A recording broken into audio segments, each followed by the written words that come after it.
Hello, welcome to another episode of the 425 podcast. I am your host, Andrew Maines, and we are going to be in for it today. So we've been gone for a little while, so I kind of want to just take a second, explain what's been going on. Had some changes happen, and it's all for the good. So we're trying to make some changes. We're trying to incorporate other people into what we're doing here.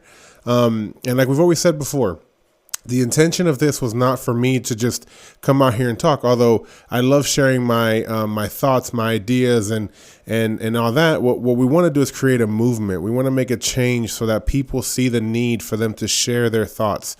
There's a digital square that people are just letting walk right by, let it be controlled by certain aspects of media and other people that are taking the time to do it. And some of us that are like-minded, maybe more towards the right, maybe faith leaning, that we choose to show our faith and we choose to support our country. We like to, we agree with a lot of the stuff that our country was founded on.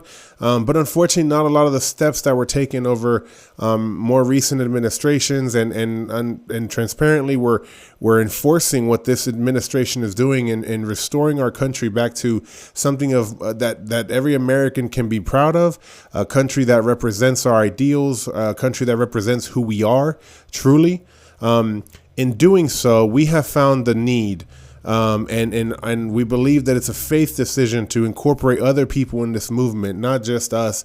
And in doing so, it took a little bit of prep work, and unfortunately, we're gone for a little bit because of that. But now that we're here, we're excited about the changes that are coming.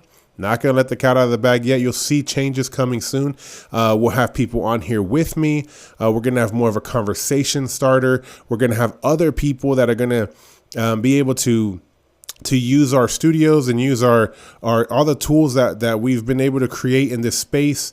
We want to share those with people that can come in and create content that is something that is representing us, something that we can be proud of, and hopefully in a small way we can kind of charter like a path forward that lets people share their opinions in a safe place. And it lets kind of social media show that, hey, there is another side. And it's our opinion and our belief that if enough people do this kind of stuff, we can kind of start to take over, not in a bad way, but just kind of start to take over our side of social media. So that way, if you're a person that sits there and says, man, social media is corrupt, or social media is this or that, a lot of it's based on algorithms. And a lot of those thoughts that people aren't happy with that are being shared on social media is because there's not another voice. There's not another side to the conversation. Well, in some small way, we're here to present that other side, and we're excited about what's happening. And we'll be sharing more about that as time goes on. So tune in, subscribe, like, share, be a part of this movement, comment, anything that you can do to kind of help spread what we're trying to do here and help other people that are in the same type of situation like we're going to do, that we're going to be, sharing other people's content and stuff on our channel just to kind of get the word out there and get kind of the movement started, so we're excited about, like we said, we've been gone for a little bit, so we're going to get back in. It's going to be kind of a mixture today of different topics, from over the past few weeks, things that we find important, things that we found interesting, certain things that even concern us. And then we're going to bring it all the way to current events of stuff that happened today that was very, very powerful. And of course, like every time some of this stuff happens, it's truly saddening because you can see certain degradation happening and certain things taking place that if you're coming from a faith point of view, like I am, you can just see the enemy working, and manipulation and changes. And it's all because whenever something goes good and there's a change for the good, you always see the other side trying to fight and claw its way back. So as we get into it today, the first thing I want to talk about, something that just happened today. There's not a lot of details on it, but I feel it's my responsibility to share it, just in case you haven't heard of it yet. And as details get released, it's so important that we all stay in tune with it, because if you have kids, if you're planning to have kids, if you had kids, if you have grandkids, whatever stage of life that you're in, there's a good chance that you're going to motivate your kids to go into a university or into a college. Well, today's first topic is going to be talking about the FSU shooting. Now, this is close to home. We do record. We are living in Tennessee, but my roots are from Tampa, Florida. That's where I was. I wasn't born there, but I practically was. My parents moved there when I was real young, and And so Florida always has a special place in my heart. I end up, going there more often because I have family there, and it's truly a place that I enjoy to go to. And FSU, I remember when I was in high school and we used to get tickets to go to college games and things like that. I remember going to FSU. I remember walking the campus and just being in awe. It's a beautiful campus of 400 acres and 400 buildings. I mean, it's just a beautiful campus. And today somebody took, and I'm not going to be sharing the name or anything like that. I think some of these people do the publicity. I would just share some details about them, and feel free if you would like to go look it up. But the end result is that 2 people are dead on campus and 6 people are injured from somebody who just took a super selfish route on either trying to express something that they wanted to say. But in today's society, instead of using words like what we're trying to do here, some people find the need to explore more of a violent and more of a corruptive or corrupted a way of looking at it. This person who did this heinous act is the son of a sheriff's officer. She's been on the sheriff's office for 18 years, exemplary record, supposedly a great sheriff who's always done her job. The motive behind it isn't completely known yet, and I'm sure as details come out and as they find out more about it, the news and everybody will be sharing it. As details come out, when we're back out here, I do want to share more about it just to keep everybody informed, not in the way of creating a publicity for them, but just I feel like information can kind of break down barriers, and information, kind of shines a light on this, and it kind of opens people's eyes to things that are happening on the daily basis. So I feel like it's super important for us to be informed on that, not in the way of publicizing it just because you want to get the name out there or whatever, but more in a way of this is what's happening and how as a society or a community can we come together to try to help this. It's so easy to look for government in this, and I understand that you want law enforcement to protect, like they did come into action here, and who knows how many lives were saved by it. And most higher education institutions are gun-free zones, which a lot of people, and I'm not going to jump into that topic right now, but obviously I'm pro Second Amendment, and I think that these gun-free zones fester this ability for people to come in and do these heinous acts because they feel like they're going to be able to commit more because of the fact that they know that so many people in these areas are unarmed because it's what the university has instituted. See, I always think that if you get the right amount of people and you get them well trained and you get them, if more people are carrying concealed weapons and things like that, people will think twice about it because they know that they're not going to get as far. They're not going to get their narrative out there because they're not going to have time, because people can jump into swift action if they're a responsible gun owner and stop things like this. The law enforcement here jumped in apparently pretty quick just because the numbers, thank God, are low. But for the family that lost that person, do you really care if it was 100? I mean, at that point, you lost the one that's important to you.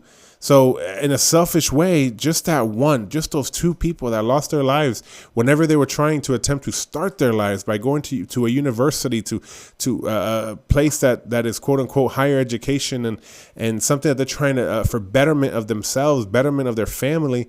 And now they would never know what was going to become of them because somebody decided to take this into their own hands, this selfish act, and rob them or steal from them their future that was probably so bright, and now we'll never know that.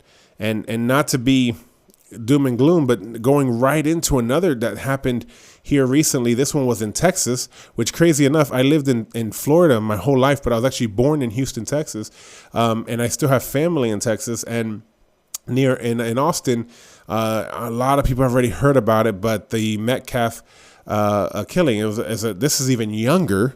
These are high school age boys that had an altercation, that had a dispute, and instead of handling it with words, or let's be honest, I'm a guy. When I was in high school, I wish I could say I made it my whole entire high school career without having a small fight or something like that. But we're guys.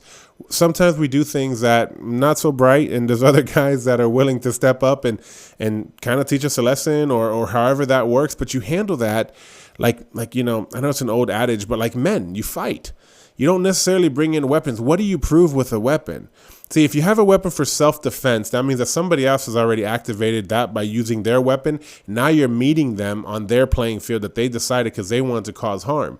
But if you're just two kids at this point and you have a disagreement, to go into to kill somebody?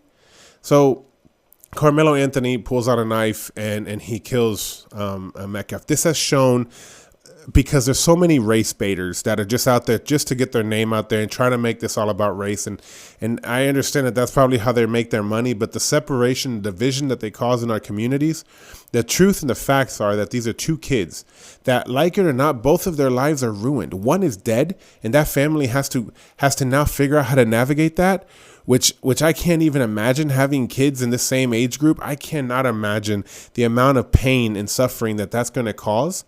But on the other hand, the family of Karmelo Anthony has now lost theirs too. This is going to go to court and all that. And as much as the race baiters want to try to make something of it, more than likely Karmelo Anthony will end up serving a fair amount of time in prison. So now that family's out their kid too. They can only visit their kid behind bars, which I'm sure the family of Metcalf will take, they'd much rather visit somebody in prison than have their child taken from them that they can never see again. I understand that. But at the end of the day, it's two families that are ruined over one heinous, selfish act, same as FSU shooting. Our community has to come together and stand up for a change. We weren't. The inspiration of this country was to come together. And we've had wars with each other back in the day, and I understand.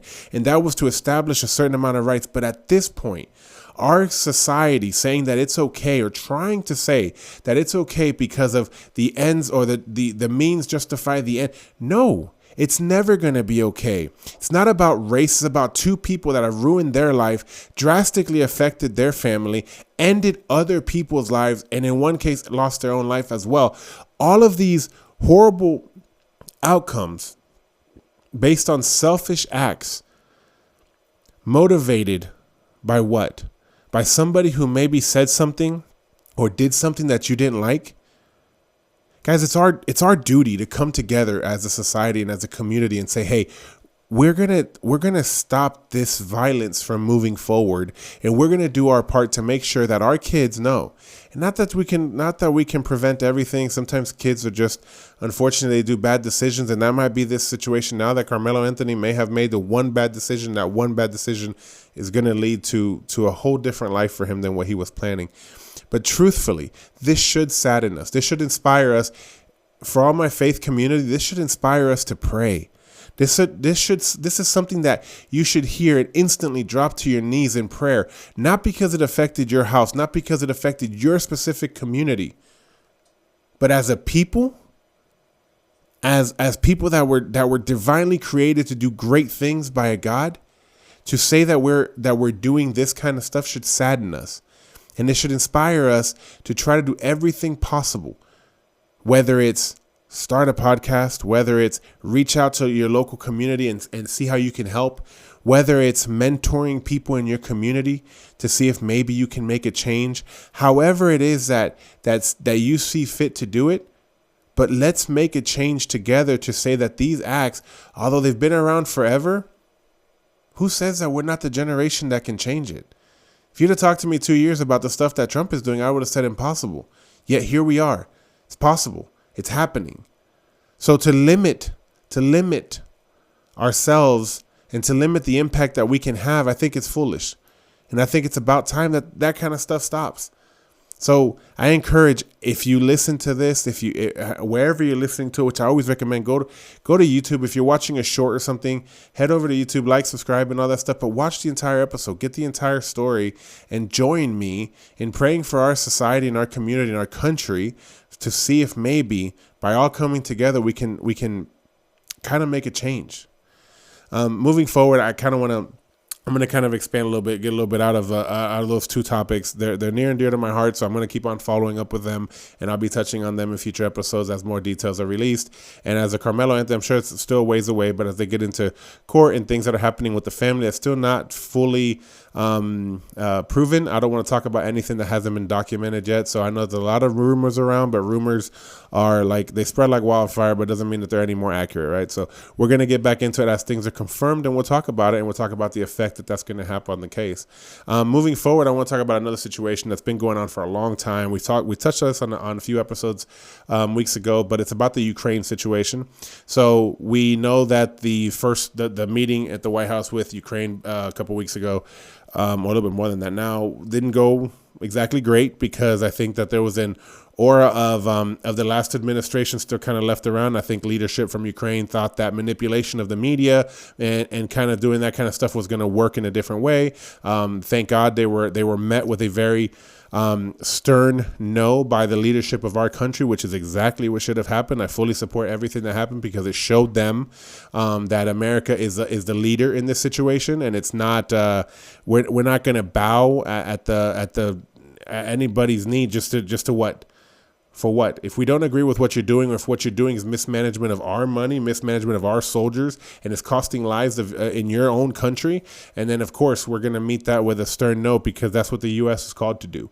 We're not the world police, but if it's affecting us individually, we are to step in and say, hey, what's going on here? And I think Trump is doing a great job. His whole administration is doing a great job leading up to this, where he has confirmed a mineral deal that has passed into the final approvals. And I think that the reason that that's so important is because of, honestly, yeah, there's a lot of lives lost over there, but there's also a lot of money that went from our country and us. That's our tax money. That's what's going over there to fund them. And I think in some small way, being able to kind of equal that back and kind of get some of this debt squared away and figure out how do we move forward, and establishing that deal with Ukraine, I think it's a crucial part. I think that it'll help us kind of get it going into the right direction. But more importantly, I think what it shows to the American people is what happens whenever we elect true and powerful leadership to run our country. I think it shows a drastic contrast of the war that was seemingly never ending over the last administration, and billions of dollars just poured over there for no real reason, right? Yes, there was a loss of life. Yes, there may have been an issue with Russia and Ukraine. Of course, we know that. But leadership doesn't mean just throw money at it. Leadership doesn't mean throw bodies at it. Leadership means bring everybody to the table and let's figure out, how do we move forward with the least amount of lives lost, the least amount of money spent, so that way we can have the best possible outcome. That is only accomplished with good leadership. And I think the more that Trump does in Ukraine, it shows more than ever, because if you were in 2021, you may not have noticed how bad, let's say, if you were living under a rock, because anybody who was informed knows that the leadership was horrible from the last administration. But let's say that you didn't realize it. I think now, reading what's going on now, it truly shows a stark contrast between what's happening now and what happened then, and how quick, in Trump only being in office for a few months now, has been able to radically change our entire world by how America is being led. See, we're such a big part of the worldwide system that happens that we can't just turn around and say, well, I'm only going to focus inward. Great, but we affect other people whenever we do that. And I think that some people were really, really scared about what does this mean and how is this going to affect it. And a little bit later on, I want to talk a little bit about tariffs. But ultimately, this is putting us in a right position. Ultimately, it's helping Russia and Ukraine get to an agreement that maybe is beneficial to both of them and stops this never-ending and useless war at the end of it. It's just costing lives.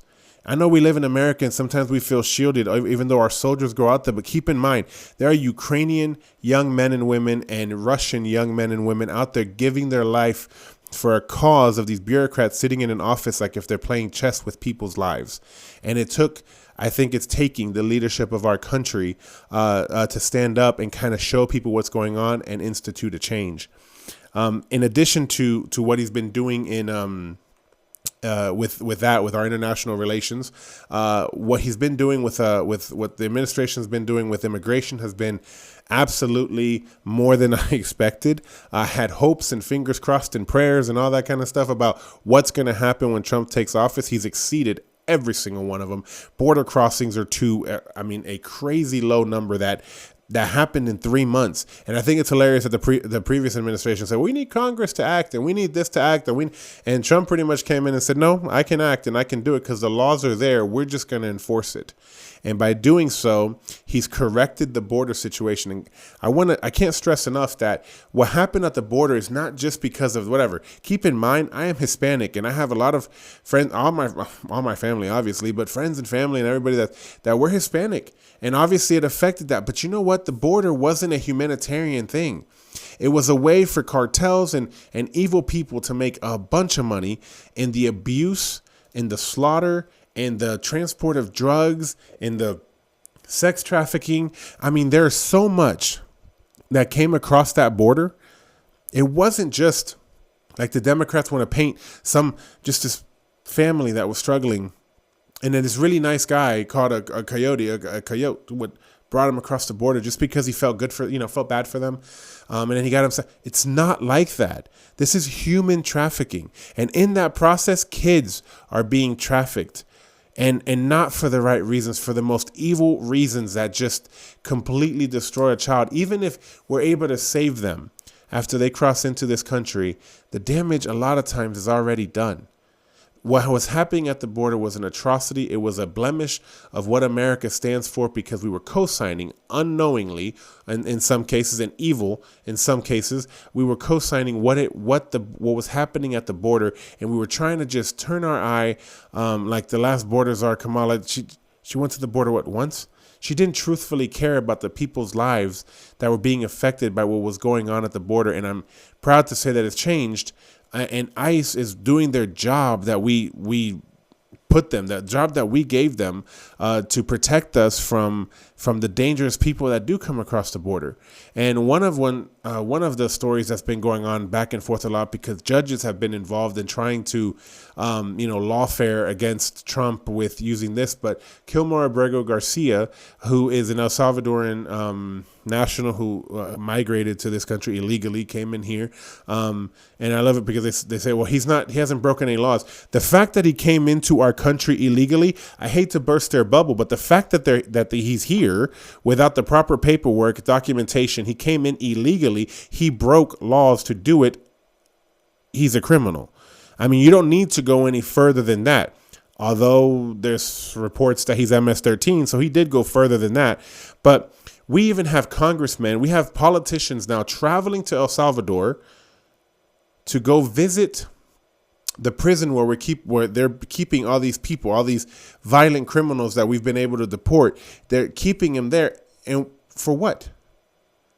Are they trying to barter some type of sympathy for people that have murdered, that have raped, that have broken countless laws, that were in our country illegally, that have abused our system? And now there's people that represent you. If you're from one of these areas, your representatives maybe are the ones that are out there traveling on your dime, because I'm sure he didn't pay for his own ticket. So you paid for his ticket to go over to El Salvador and visit criminals that he thinks should be brought back. And the story is that he is a loving family man and that he is just this wonderful guy who just got caught up in some paperwork mistake. Well, he's probably related to MS-13, which I don't know if you know this, but MS-13 is not a very family-oriented gang. They're more into drugs and all kinds of evil stuff and murder and all that kind of stuff. So that's what his actual background is.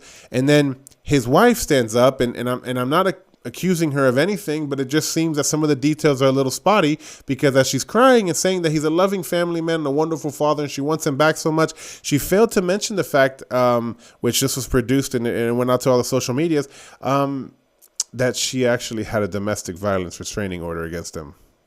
Oops. So who do we believe? Right now she does have, I think it's a Give, Send, Go account set up. So she is asking for financial assistance because she can't live without him. She just can't be without him because he is such a vital part of her family. So vital that she thought a restraining order against him was probably the best way to keep that family unit together.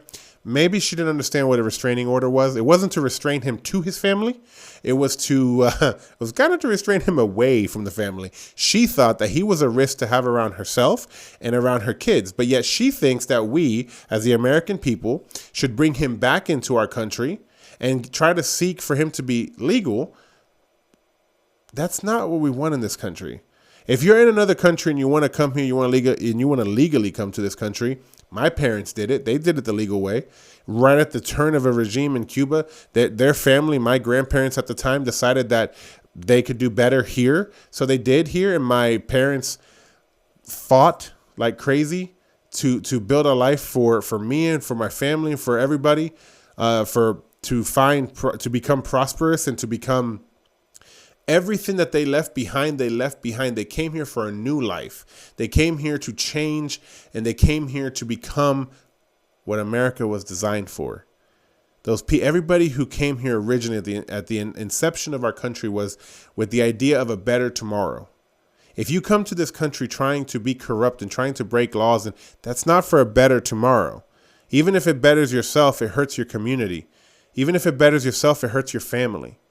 That's not what it was designed for.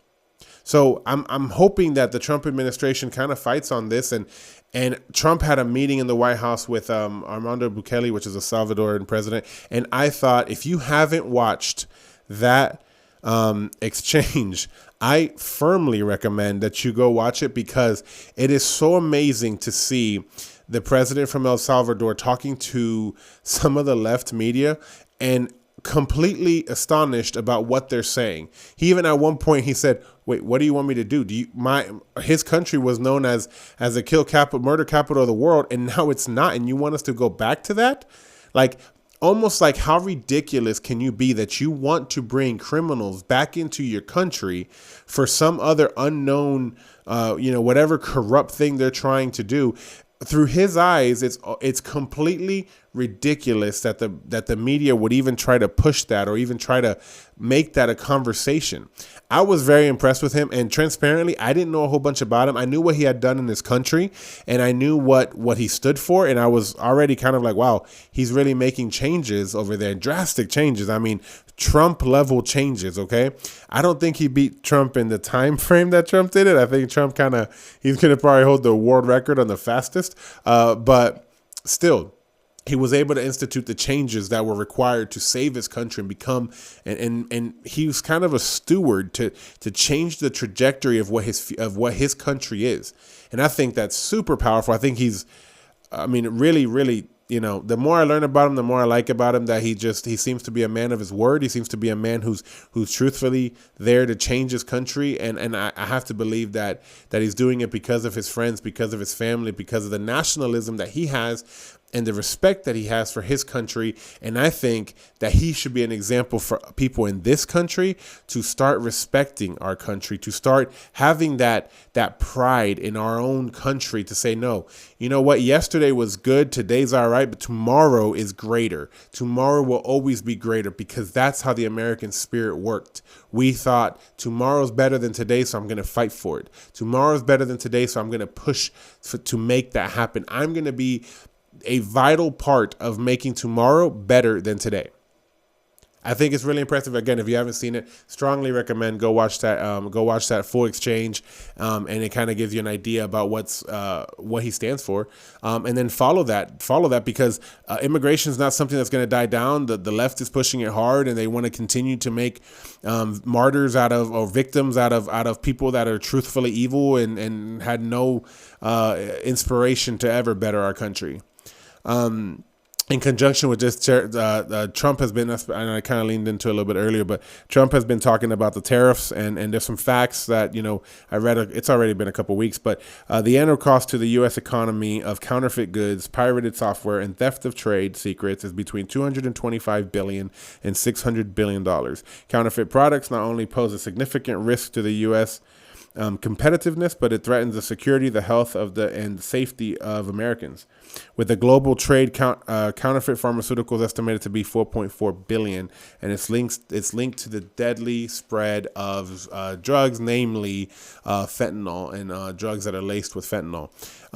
In 2024, the trade deficit was exceeded $1.2 trillion. If anybody hears that and thinks that wasn't a crisis, you really need to lean in and do some research, because it's an unsustainable trajectory. It's saying that you're going to go to work every day and you're going to make $1 and you're going to spend, like, this sounds ridiculous. You're going to make $1 and you're going to spend $1 million. Like, there's no way that we can balance that. We had a trajectory straight to the ground. We were so much in debt with other countries and everything that it's sad that we let it get that far. And us as American people, because our politicians and our leaders are the ones that made the decisions. But if we stood by and didn't voice our opinion fast enough to institute a change, and then Each one of us are carrying the burden, not only our tax burden, which is financial, but the responsibility that maybe we should have spoke up sooner. We should have stood up sooner. We should have pushed for a change sooner. We should have demanded leadership to make changes. We should have made our voices heard. In 2023, U.S. manufacturing output as a share of global manufacturing was 17.4, down from 28.4 in 2001. 11% of the U.S. manufacturing in a global form had disappeared from our country. How many people do you think that affected? How many jobs did that end? For what? To say that we're, a party to help out other countries? Really? A lot of those countries are using borderline slave labor, so what are we really, really doing? Other than just hurting our own country for what? I think these tariffs are going to be great. What he's instituting is a reciprocal tariff. What that means is we're not trying to be abusive. We're trying to be fair. Trump is trying to be fair with what he has. Kevin O'Leary, who's an investor from Shark Tank, a man who is self-made, he's made a lot of money, and he's been very, very productive in his life as far as business and entrepreneur, who hasn't necessarily always come out in the political side. He's always been pretty quiet, but he says he supports Trump. In fact, he's an advocate to raise it to 400% tariff on China. Why? Because he knows the abuse that's coming from China in the sense of stolen trade, in the sense of all the bad stuff that China's involved in the world of business. And Trump is finally kind of putting a stand to it and saying, hey, it's about time that our leadership in this country puts America first. And that's exactly what's happening. So keep an eye on the tariffs, but don't get caught up in it. Oh, it's affecting me here. It's affecting me personally in our business. And I'm okay with it. You know what? We're going to take a little bit of a hit because our future looks better. Like I said, I'm not only focused on today. I'm focused on our future. Our future requires that our world becomes a fair playing field for everybody involved. So that way the American people don't suffer because other countries are willing to cut corners or hurt their own people to produce a product cheaper than we can here. If it hurts us a little bit, but overall, it helps us as a people and it helps our country, we should be there for it. We should be there to support it. We should be there to come together as a community and a society that is there for one another, not so focused on your own selfish needs that you're willing to sink other people around you for it. And I think reciprocal tariffs is something that's going to be a way to bring that in, to usher in a new way for the world to communicate and to trade in a way that's healthier for everybody involved.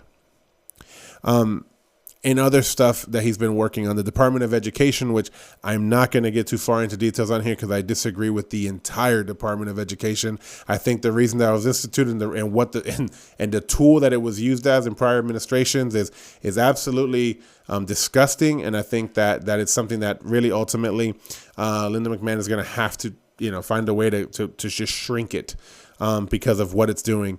But I do like one thing that they're instituting now, and it's that we're talking about men in women's sports. And that is something that President Trump made very clear within just being in office for a very short time, that it is not something that he stands for, not something our country should stand for, not something that any woman should ever stand for. The abuse that happens whenever a man decides that he probably can't cut it in his own gender sport, so he's going to go fight or play against women in hopes of doing something because it's an unfair physical advantage. That's disgusting. It should be stopped immediately. And I'm happy that our government is standing up and saying, hey, we're not going to condone this and we're not going to support it. They say, well, the government should stay out of it. That's fine. If the government wasn't giving money to those organizations and to those school boards and to those people that are pushing that narrative, and then fine. But as long as our tax dollars are being an influence, and then let it be an influence for something that the American people actually want, and let's fight for equality. Let's not fight to be biased. Let's not take a step back to put women or different, whether it's their gender or whether it's race or whatever it is. We should never take a step back and put somebody else in the backseat or put somebody else in an unfair advantage just to make you feel better. That doesn't work that way. We're a country that's now based on equality. And yes, we have a black eye and there's some stuff in the past but you know what? We moved past that. We can be proud to be Americans now where you don't have to necessarily look at that kind of stuff. But when a country and when a society, when you support this kind of abuse of our system, you bring us back to a point where women don't feel safe anymore. You bring us back to a point where women's sports aren't safe for women to play anymore, where their locker rooms aren't safe, where their bathrooms aren't safe. And I have my wife and I have my daughter. And I am very passionate about the fact that whenever they go into a restroom, the only people in there should be women. And when my daughter starts to play sports, if she does decide to play sports, transparently, there better not be a man in that locker room, because my daughter should be protected and feel safe whenever she's in that locker room. So I'm happy that the Department of Education is pulling funding as promised. Another thing that they said, if you don't comply, we remove funding. They didn't comply. They're in the process of helping remove the funding from them. And if you live in Maine and you don't support it, again, your voice needs to be heard, not in a violent way, but in however you can make, whether it's a school board meeting, whether it's a local meeting, whatever it is, make your voice heard that it's not something you approve. And if you have a daughter or if anybody that you know is playing a sport, a female is playing a sport, there's been some really, really radically brave women in disc golf, in wrestling, in all the kinds of different things that have stood up and put their passion in something that they fought for so hard. They put it back they took a hit on their sports career to stand up for what's right. Those women are amazingly courageous, and some of them are young, some of them are in high school age, and they're amazingly courageous because they decided that their voice needs to be heard for what's right, and what's right is that men do not belong in women's sports. And on some of those cases, when you look at the men that they were about to fight or wrestle or disc golf, they couldn't make it. They weren't barely in the top 100 in their own gender, and then they come over to the women's sports, and all of a sudden they're contenders to be in the top 5 or top 3 or whatever. It's not fair to the women that have devoted their life to those sports. So I'm happy that our government is finally standing up for what's right by removing the funding that's paid for by our tax dollars to go to organizations or states that are happy to abuse the women that live in it. Doge is a huge part of what's going on in our country right now. And I know Elon Musk has given so much to our country. He deserves to be in each and every one of our prayers. We should be praying for that man every single day, because he has put his own livelihood, his own life at this point, his career, his legacy. He's put it all on the line to help you and me. See, my man already had all the money. He was comfortable. He could have chosen just to sit there and do nothing. And he said no, because it's not what's right. He is an American. With who he is, has spoken so much to what we should all be doing. He has given up a lot of his own fame and a lot of his people that used to love him and tout him as like almost like a savior because of the electric vehicle and how it's saving. Now those same people are lighting Tesla dealerships on fire, are doing all types of different things to cars to his, just because of his company. First of all, if you're doing anything like that, how does that even make sense? The person who's driving that vehicle, you're hurting them individually, because now they don't have a vehicle to travel anymore. But you don't care about that. You care about what? Some distorted view that you're more important than everybody else because of your opinion that virtually does. If you want to talk about it, let's talk about it. But to do something violent against somebody else because of your opinion?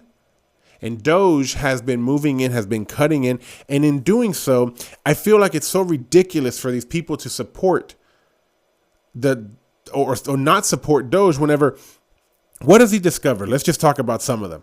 24,500 people over the age of 115 years old have claimed $59 million in benefits, while 28,000 people between 1 and 5 years old have claimed $254 million in benefits.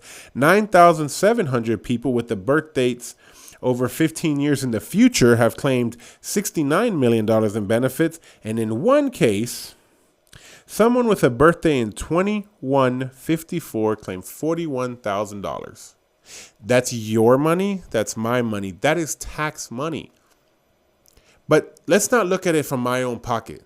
How many people that were rightly entitled to those benefits have been cut short because of the abuse of our system, because our politicians, because our government was too busy pushing a certain type of narrative or too busy pushing something else to care about each and every dollar, to have the oversight to see that, hey, if the American people are entrusting the American government with tax money, maybe we should know where it's going. Maybe we should be able to steadfastly push forward knowing that it's an investment in the American people and not an abuse of the system.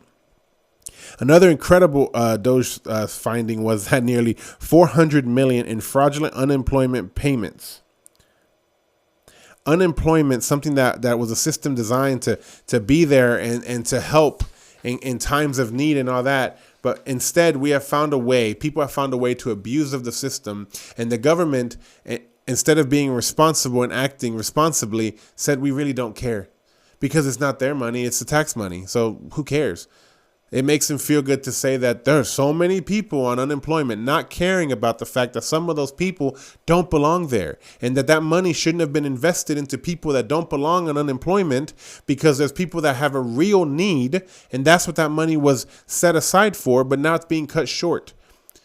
So many of these places are underfunded, meaning that there's people that are retiring and they don't have any money. There's people that truthfully need unemployment, that they need disability, but they don't get it because of the corruption inside of the system that nobody was willing to stand up and find. And Elon Musk with Doge, under the leadership of President Trump and his administration, have been able to stand up and say it stops now. Every dollar you give to the federal government will be used for a purpose. It's going to be used to better our society, to help those in need. During those last catastrophes that happened, FEMA said it was out of money. How do you look at the people that lost everything in those floods and say, here's $700? Can you imagine if the federal government, just picture a person as the federal government standing in front of you and saying, this is what we think you're worth. Some of you pay more than that in your taxes last month, but that's what the federal government said these people were worth. Why? Because of corruption in the system and inability to balance a checkbook as a government. And I'm proud to say that Donald Trump has, and his administration, because there's a lot of people, everybody says Trump. Trump is one person. He's not the savior. He's one person who's willing to sacrifice a lot of stuff that he had to push forward and get a group of people around him to say, hey, we're done. That's it. And Elon Musk, if he's not in your prayers, put him in your prayers, because the man's doing a lot of stuff and he sacrificed a lot to make sure that there's some accountability in the government. That kind of led to the accountability of Panama Canal. There was changes in the Panama Canal where now U.S. Ships are able to have the priority to go through first and at no cost, because our warships are going through there to defend our coastlines and all that stuff. A lot of people don't realize that the Panama Canal was built by literally blood, sweat, tears, and dollars from the American people. People lost their lives. Government paid a lot of money to have that canal built as a benefit to the world, yes, but primarily we did it because we wanted to facilitate a way to communicate the trade without having to go all the way under South America, and it would expedite trade, therefore lowering the cost of goods, therefore helping everybody in the world, but primarily at that point, let's look inward, helping the American people. Yet, in a really done move, a move that I still don't understand, we gave it to the Panamanian people as I don't know, maybe they felt good like a humanitarian, but we didn't give them any leadership. So what happened? Corruption. China has been buying properties that affect the Panama Canal and all that stuff. Well, now, finally, America has taken a step back in, and now where it leads to the Gulf of America. So it just makes sense as Trump renamed it, but as his administration renamed it. But more importantly, our U.S. ships are able to cross that. We're stopping the corruption of the Chinese government trying to step in and swoop in and steal from not only the worldwide market, but hurt the Panamanian people. And I think that that's going to be great for us moving forward in our trade, but it's going to help the entire world. As China and as other corrupt entities choke out the canal, ultimately they want control, they want power, and they want money. And as they do that, they hurt the global market and they hurt the American people, because they make the cost of goods go up, because now they're kind of in control. I want to end on something that it's kind of the opposite of what we started with. And what I started with was that there was a shooting at FSU, bringing it full circle. I know that that is one situation that happened, and it is terrible, and it is so sad. Literally saddens me to hear that.